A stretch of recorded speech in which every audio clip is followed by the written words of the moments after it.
দর্শক, দুইটি দাবি নিয়ে জুলাই আন্দোলনে আহতরা আজ শাহবাগ অবরোধ করেছেন। জুলাই আন্দোলনে যারা আহত হয়েছিলেন সকাল থেকেই আজ তারা শাহবাগে ছিলেন। দুপুর 2টা থেকে তারা পুরোপুরি সড়ক অবরোধে নেমেছেন। তারা দুইটি দাবি হিসেবে বলছেন, দুইটি ক্যাটাগরিতে তারা আহতদের যেন নির্ধারণ করা হয়, সেই দাবি নিয়েই তারা আজ শাহবাগ অবরোধ করে রেখেছেন। আমরা তাদের সাথে কথা বলতে চাই। ভাই, আপনি একটু বলবেন আপনারা আজ সড়কে অবরোধ কেন করছেন?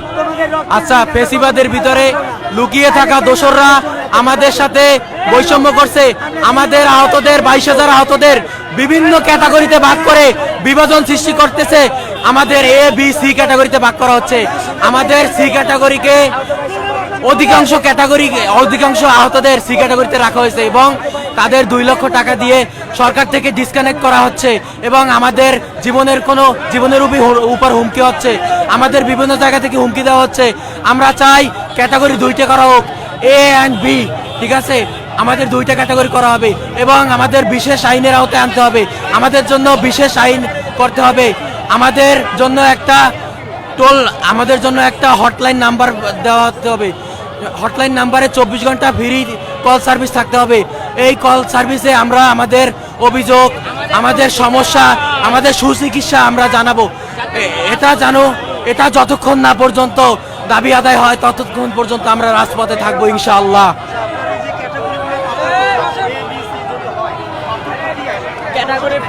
ক্যাটাগরি এ বি সি, এ খুবই অল্প সংখ্যক এবং এ হচ্ছে যারা কখনো কাজ করতে পারবে না, কখনো তাদের ন্যূনতম 5 লাখ টাকা দিয়ে তাদের সরিয়ে দেওয়া হচ্ছে। তারা কখনো কাজ করতে পারবে না। সরকার আশ্বাস দিতেছে তাদের চাকরি দেবে, তারা কিভাবে চাকরি করবে? তারা তো কখনো কাজ করতে পারবে না। আমার রিক্সাওয়ালা ভাইরা, তাদের সরকার কি চাকরি দেবে? তারা তো লেখাপড়া জানে না।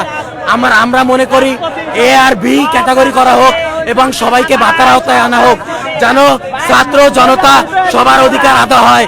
যে ভাইটা লেখাপড়া জানে না, যে ভাইটা ন্যূনতম শিক্ষিত না, সে যেন তার জীবন নিয়ে বাঁচতে পারে, তার উপর যেন হুমকি না হয়, এইটা আমরা চাই। তার জন্য সুচিকিৎসার ব্যবস্থা করা হয়, আমাদের টিউশন ফি ফ্রি করা হয়।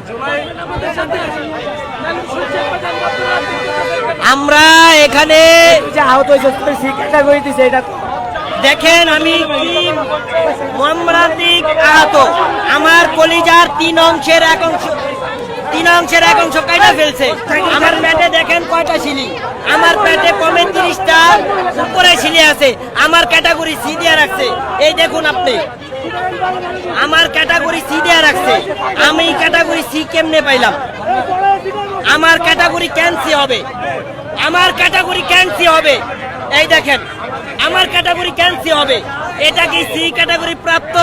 আমি সিভিল সার্জন অফিসে আমার সব ছবিগুলা, সব ফটোগুলা দেওয়া হয়েছে। ওখানে আমার এই ফটোগুলা জমা দেওয়া হয় নাই। এই চক্রান্ত, এই দুর্নীতি কারা করলো? এই আমার এই সব ডকুমেন্ট জুলাই সিটি ফাউন্ডেশনে দেওয়া আছে, হাসপাতালে দেওয়া আছে। সিভিল সার্জন অফিস থেকে আমাদের কোনো ফোন দেওয়া হয় নাই। তারা তাদের নিজ মতো, তাদের মনমান্তিক ভাবে, তাদের যা ইচ্ছা হয়েছে তারা তাদের সবাইকে সি দিয়ে দিছে। আপনারাই এবার বিবেচনা করে দেখেন যে এটা কি সি দেওয়ার কোনো হলো বলেন। আমি একটু আপনার কাছে আরো একটু স্পষ্ট হতে চাই ভাই। এই যে আপনাকে সি ক্যাটাগরি দেওয়া হয়েছে, আপনি প্রতিবাদ করছেন, কিন্তু আসলে আমরা একটু জানতে চাই বি ক্যাটাগরি আর সি ক্যাটাগরির কি পার্থক্য আসলে আছে?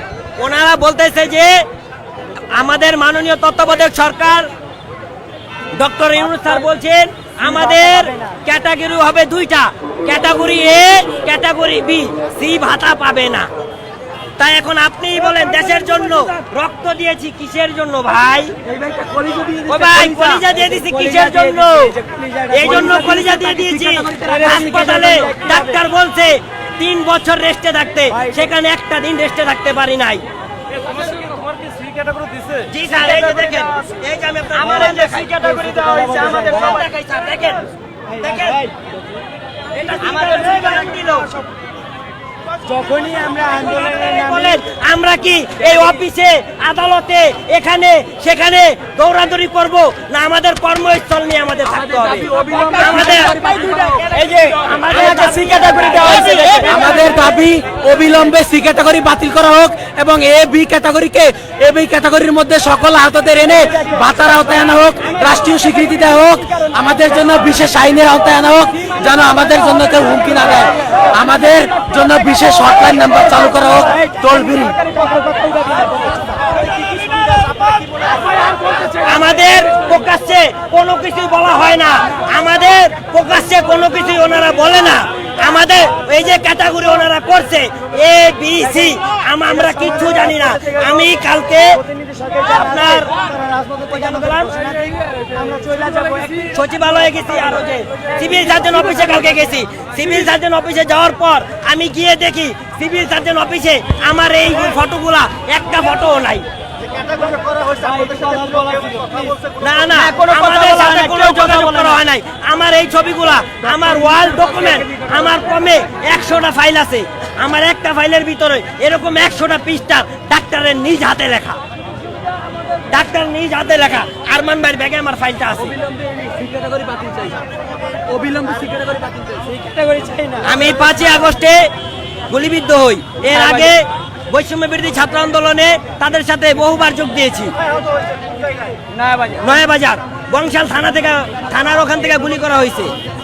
এ যাবৎ আমার বহু টাকা খরচ গেছে।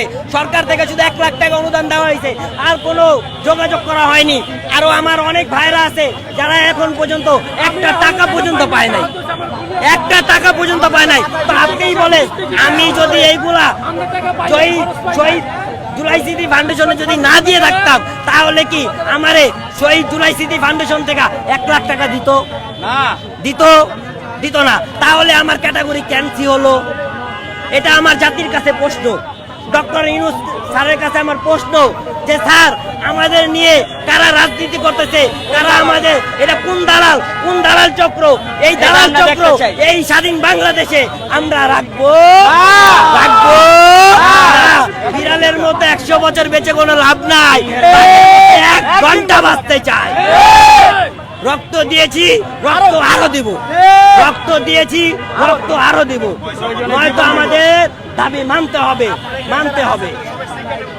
এরকম ভাইদের দর্শক, আমরা আছি শাহবাগ যারা জুলাই আন্দোলনে আহত হয়েছিলেন, এরকম বেশ কিছু সংখ্যক আহতরা আমরা দেখছি যে তারা শাহবাগ অবরোধ করে রেখেছেন। তারা দাবি করছেন আহতদের যেন 2 ক্যাটাগরিতে বিভক্ত করা হয়, তার বেশি ক্যাটাগরি নয়। কিন্তু তারা অভিযোগ করছেন যে সি ক্যাটাগরিতে যাদেরকে রাখা হয়েছে তাদের অনেকেই আহত হয়েছেন। তবে সরকারের পক্ষ থেকে বলা হয়েছে যে যারা সি ক্যাটাগরিতে তারা কোনো অনুদান বা আর্থিক সহযোগিতা পাবেন না। কিন্তু যারা আজ আন্দোলন করছেন তারা বলছেন যে তাদেরকে সি ক্যাটাগরিতে রাখা হয়েছে, কিন্তু আসলে তারা এ বা বি ক্যাটাগরিতে থাকার যোগ্য। এই জন্য তারা দাবি করছেন যারা আহত হয়েছেন তাদেরকে এ ক্যাটাগরি অথবা বি ক্যাটাগরি সব মিলিয়ে 2টা ক্যাটাগরির মধ্যেই যেন রাখা হয়। আজ সকাল থেকেই তারা শাহবাগের অবস্থান করছিলেন। তবে বেলা 2টার দিকে তারা একেবারে শাহবাগ সড়ক অবরোধ করে রেখেছেন। তবে সড়কের একটি পাশ তারা অবরোধ করে রেখেছেন, বাকি পাশগুলো কিন্তু এখনো যান চলাচল অনেকটা স্বাভাবিক রয়েছে। তবে যেটি কাউরান বাজার দিক থেকে শাহবাগে এসেছে, সেই পথ যেটি কাউরান বাজার দিকে যাবে শাহবাগ থেকে, সেই পথটি তারা অবরুদ্ধ করে রেখেছে এবং তারা তাদের দাবির কথাগুলো জানাচ্ছে। আমরা আরো 2-1 আহতের সাথে কথা বলতে চাই। তারা যে দাবি করছেন সেই দাবির বিষয়ে জানতে চাই। তাদের জীবনে যদি কিছু হয়, এটা জবাবদিহিতা কে দিবে? আমাদের আইন উপদেষ্টা দিবে? আমাদের সরকার দিবে? বা আমাদের বাংলাদেশি কোন মানুষ দিবে? আমাদের সুরক্ষা নিরাপত্তা আইন আমাদের জন্য প্রয়োজন, আর এটা করতে হবে যেভাবে হোক। আর আমাদের সোজা কথা, 2টা ক্যাটাগরি যদি আমাদের জন্য যদি না দিতে পারে, যদি আমাদের সি ক্যাটাগরির ভিতরে রাখে, তাইলে আমরা যারা সি ক্যাটাগরির ভিতরে থাকবো আমাদেরকে মুক্তিযোদ্ধা হিসেবে আপনাদের সামনে উল্লেখ করতে হবে না। সরকারের কাছে আমাদের একটাই কথা, যদি 2টা দাবি হয় তাইলে আমাদেরকে মুক্তিযোদ্ধা হিসেবে বলবেন। আর যদি তিনটা দাবি হয়, তাহলে আমরা যারা সি ক্যাটাগরির ভিতরে আছি তাদেরকে আপনারা বাদ দিয়ে দেন। তা আমরা মুক্তিযুদ্ধ দাবি হিসেবে আমরা নিজেদেরকে দাবি করবো না, আমরা এইটার ভিতরে থাকবো না। কিন্তু এটা ঠিক, নির্বাচনের আগে বা জনগণের মধ্যে বৈষম্যবিরোধী ছাত্র আন্দোলনের জন্য বা অন্তর্বর্তীকালীন সরকারের জন্য কোনো সাপোর্টের বা কোনো জনের জন্য রাজপথে যদি আসতে হয় তাহলে আমরা রাজপথে আসবো না, এটা বলে দিলাম। আচ্ছা, আপনারা যে সি ক্যাটাগরির দাবি করছেন, মানে দেওয়া হয়েছে অভিযোগ করছেন, তো আসলে সি ক্যাটাগরি পেলে লাভ কি আর না পেলে ক্ষতি? সি ক্যাটাগরি যারা আছে তাদেরকে তারা বলতেছে যে তারা এক প্রকার সুস্থ, তাদের জন্য কোনো আর্থিক সহায়তা বা কোনো কিছু প্রয়োজন নাই। কারণ কি জন্য? তারা কাজ করে খেতে পারবে। কিন্তু তারা দেখতেছে না আমাদের প্রতিনিয়ত কিভাবে শারীরিক সমস্যা হচ্ছে, আমরা কিভাবে বেড রেস্টে পড়ে আছি। একটা সমস্যা হলে আমরা সারাদিন বিছানা থেকে বের হতে পারি না। আমি কালকে বলি, কালকে আমাদের এখানে সচিবালয়ে যখন আপনাদের টিএসএল হয়, আমরা এই জন্য মুসলেখা জমা দিতে আসছিলাম, সেখানে পুলিশরা টিএসএল মারছে, আমরা হয়তো বাইরে ছিলাম, একটা গাড়ির ভিতরে 5 জন, সবাই গন্ধের কারণে থাকতে পারি নাই, ইনস্ট্যান্ট সবাই বমি করে দিয়েছে, গাড়ির ভিতরে সেন্সলেস হয়ে পড়ে গেছে। তাহলে পুলিশ প্রশাসন এমন কেন? এমন কেন? আমাদের জন্য তারা কেন ভালোভাবে থাকতে পারতেছে না বা আমাদের সাথে ভালো ব্যবহার করতে পারতেছে না? আমার একটা কথা, আমরা কোন প্রশাসনের সাথে আমরা বিষয়টা মিউচুয়ালে যাব না। একমাত্র যদি উপদেষ্টারা যদি আমাদের কাছে আছে বা তারা যদি মিউচুয়াল করে তাইলে মিউচুয়াল হবে, তাছাড়া মিউচুয়াল হবে না। তারা যদি কাজ করতেছে না, প্রশাসন ভাবতেছে এখনো পর্যন্ত শরীর হাসিনা আওয়ামী লীগ আবার দেশে আসবে, তারা আবার প্রশাসন রাজত্ব করে। ভাই, পুলিশ বাইরে এটা ভুল, আপনারা ভাইবেন না আওয়ামী লীগ আর দেশে আসবে পারবে না। আপনারা প্রশাসন ওই আশার বসে থাকবেন না ভাই। আজ আমরা যদি মাঠে যুদ্ধ না করতাম, এই উপদেষ্টা মন্ত্রী কোথা থেকে হতো? সরেছে হাসিনা যদি পতন না করতাম, এটা উপদেষ্টা হতে পারতো না ভাই। এটা গ্যারান্টি নেন, এই উপদেষ্টা মন্ত্রী আজ থাকতো আয়না ঘরে যদি আমরা যুদ্ধ না করতাম। আমরা যুদ্ধ নেমেছি বলেই আজ এরা উপদেষ্টা হতে পারছে ভাই। এরা এসি রুমে বসে বসে বাতাস খাচ্ছে আর গদি চেয়ারে বসে হুকুম করছে ভাই।